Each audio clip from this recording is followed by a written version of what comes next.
Hi, I'm Marty Nemko. Psychotherapy, counseling, and coaching are still in their adolescence, and efficacy is not what we would like. For example, while many studies find psychotherapy yields benefit, meta-evaluations suggest that many earlier sanguine findings were flawed. The New York Times reported that is true specifically for that most common of reasons that people seek therapy, depression. Certainly, there is no one-size-fits-all treatment modality. Even when aggregating large numbers of studies, there are no clear best treatments.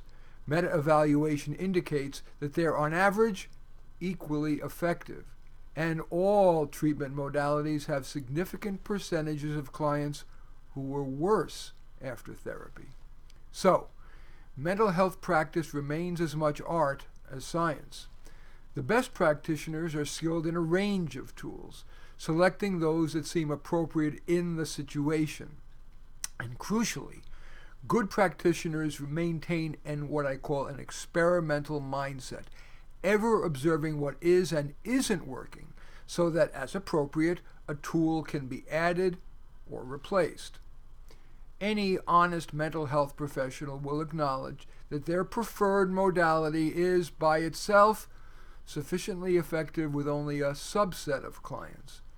Efficacy likely improves if the practitioner's preferred modality, as needed, is accompanied or replaced by one or more of, for example, cognitive behavioral techniques like REBT, Rational Emotive Behavior Therapy, or an examination of a problem's childhood roots, or relationships or other external factors in a person's current life, what they call social systems analysis, or pharmacological adjuvant. An adjuvant is something a drug you give alongside therapy.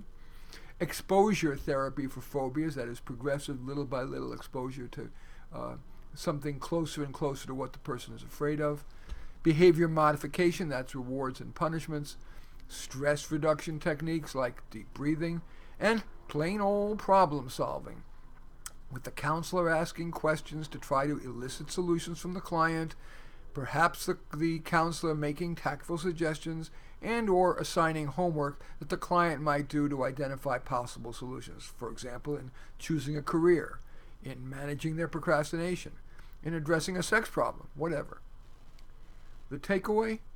Scientists are learning that ever more of our behavior and our attitudes are genetically mediated, from intelligence, which is basic to self-efficacy and self-confidence, to impulse control, which helps a person to delay gratification in the service of greater long-term gain.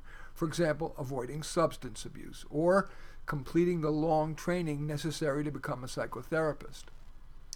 Given that biological basis for much of our behavior and our attitudes, mental health practitioners need the humility to recognize that their favorite modalities has limitations, and thus the therapist be freer to pick the modality or modalities that seem right in a given situation. And importantly, because they are maintaining an experimental mindset, to fair-mindedly decide when it's right to try a different tool.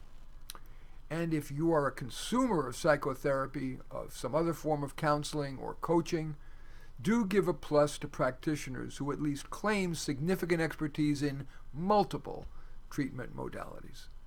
In any event, as usual, I thank you for watching and would appreciate your thumbs up and, if appropriate, thumbs down, your comment, your sharing, there's a share button there, and your subscribing. In any event, I do thank you for watching. I am Marty Nemko.